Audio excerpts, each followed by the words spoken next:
एकदा जर तुम्ही ही मिठाई कशी बनवायची याची रेसिपी बघितली ना, तर यापुढे तुम्ही मार्केटमधनं अजिबात आणणार नाही.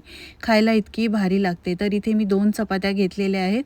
चपात्या आपल्याकडे उरलेल्या असतातच, तर त्याचं तुम्ही काय करता मला कमेंट करून नक्की सांगा.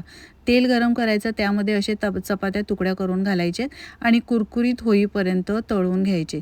तळलेले चपाते काढून घ्यायचे आहेत आणि थंड करून घ्यायचे. थंड केल्यानंतर मिक्सरच्या भांड्यामध्ये घालायचे आहेत आणि झाकण लावून आपल्याला बारीक पावडर करून घ्यायची.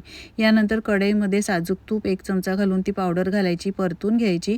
सारख्याच वाटीने 1 वाटी दूध घालायचं, मिक्स करून घ्यायचं आणि त्याच वाटीने अर्धी वाटी साखर आणि अर्धी वाटी मी इथे मिल्क पावडर घातली आहे. मिक्स करून घ्यायचं. 1 चमचा साजूक तूप घालून पुन्हा मिक्स करायचं घट्ट गोळा होईपर्यंत. आता ताटाला तूप लावायचं आहे आणि हे घट्ट झालेलं मिश्रण यावर घालायचं आणि असं छान सेट करून घ्यायचं. वरून सुकामेवा घालायचा आणि आवडीच्या आकारामध्ये कापून घ्यायचे. कापून घेतल्यानंतर अर्ध्या तासासाठी रूम टेम्परेचरवर ठेवून द्यायची.